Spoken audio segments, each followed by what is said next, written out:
Ruined King, a League of Legends story, is a new RPG spin-off to the mainline series. My knowledge and experience with this property is very minimal, but when I saw that the studio behind the Darksiders games and Battle Chasers were making a new RPG, I honestly didn't care what it was about because I had to check it out. The Ruined King had a sort of a stealth release, especially considering how huge League of Legends is. This would usually be a red flag that the game potentially was not going to be any good, but that is definitely not the case here. The Ruined King is easily one of 2021's most overlooked and underrated games. The combat is both fresh and familiar, the progression is addictive, the story is enjoyable, and the presentation is excellent. From the solid voice acting, beautiful visuals, and having one of the best soundtracks in a game this year. If you enjoy RPGs, do not miss this game.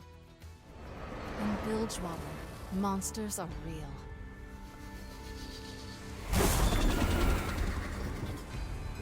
When I was a girl, my mother was murdered by a low-life coward named Gangplank. He shot me and left me for dead. The bulk of the gameplay is focused on the combat and exploring dungeons. The combat system takes on the template of a traditional turn-based system, with some unique elements. Each of your three characters have the familiar health and mana bars, with the mana being used for your special attacks. As you use normal attacks that do not cost any mana, you will build up your overcharge bar. Overcharge is used in place of your mana when you have it stored up, and it can only be used for the current battle. This means that you cannot store up a large amount and then unleash it in the next fight. Another unique element is the use of lanes and hazard zones. When you perform a special attack, you can opt to choose what form of that attack to unleash. A normal version of it is indicated by the middle row. The upper row is for a faster version of your attack, with the trade-off of doing less damage, and the bottom row, which is reserved for a very powerful version of it, but it takes a lot longer to cast. On a basic level, this allows you to toy around a bit with how you use your special moves. For example, some of your characters can perform healing magic, and if you need to heal someone rather quickly, you can opt to go for the faster version of the heal to ensure that the character does not die. Essentially, the system allows you to be more in control of your moves and allows for more options. Along with this are the hazard zones. These will pop up on the lane map. If your characters or the enemies are caught within them, they will be hit with a negative or positive bonus. So there can be situations where you might want to try and be within those zones, as they can provide you with a shield or some healing, or in other cases they can damage you. The lane attacks that I mentioned before can also be used to change your position, so you can opt to use the speed or power versions of your attacks to move your characters in and out of hazard zones. The use of the overcharge, lane attacks, and hazard zones helps to keep the combat system feeling very fresh. No more!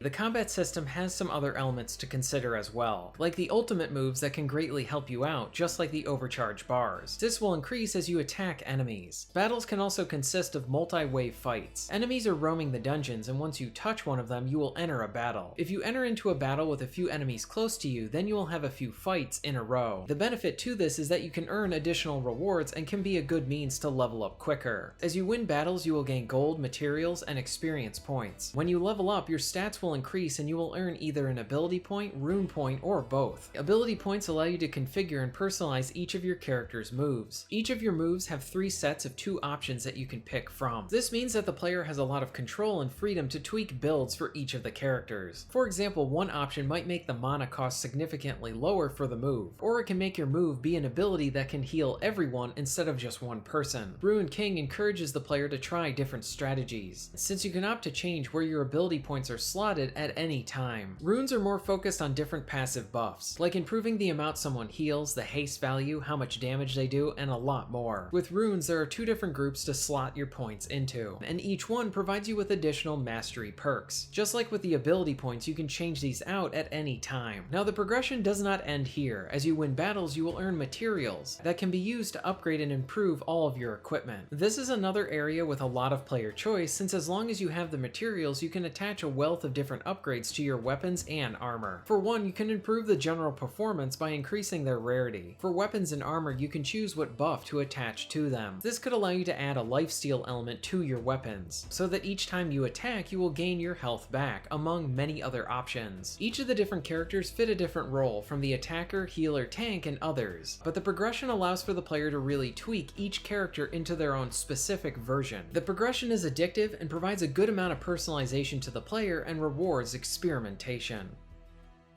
But there are still monsters about. For centuries, the Buru people have protected these islands from the worst of them. But even they fear the heroines. Attacks in the form of a lethal black mist, courtesy of our unliving neighbors on the Shadow Isles.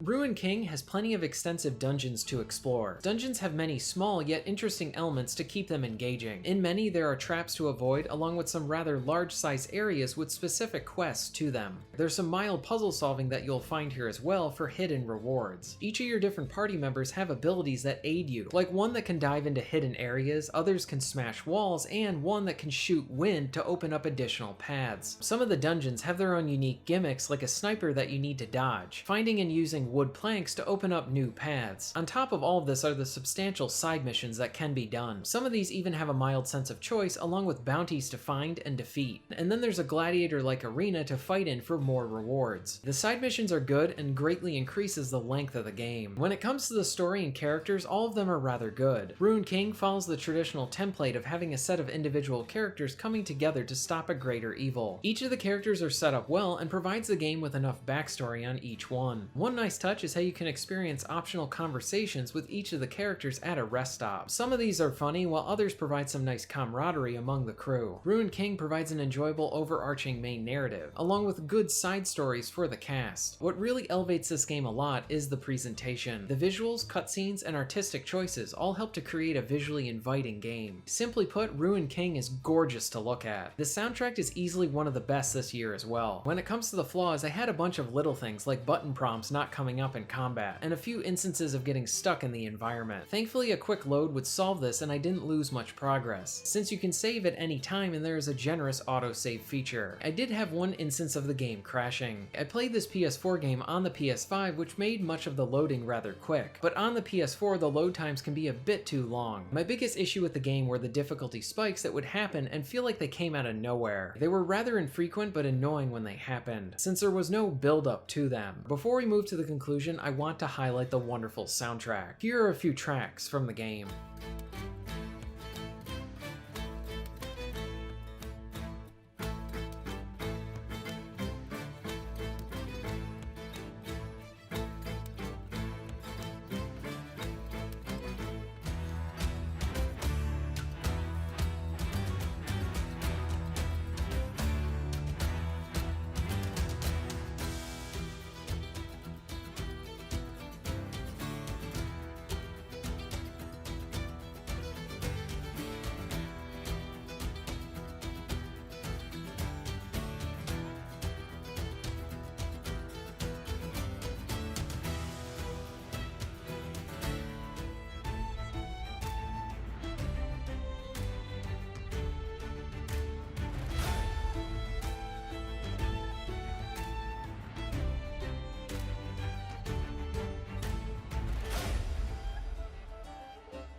The Ruined King is easily one of 2021's most overlooked games. Much of this is a self-inflicted thing with the stealth release of this title. While this game did not receive the buzz it deserved, it most certainly lives up to the level of quality that I would expect from this developer. The story is good, the combat is fun with addictive progression, the presentation is excellent with easily one of the best soundtracks in a game this year. If you are a fan of turn-based RPGs, I cannot recommend this game enough. If you are interested in being notified of new videos, please hit the subscribe button and bell. And if you would like to support the channel and get early access to content, please check out my Patreon. All of the links will be at the end of this video and within the description. And thank you very much for watching.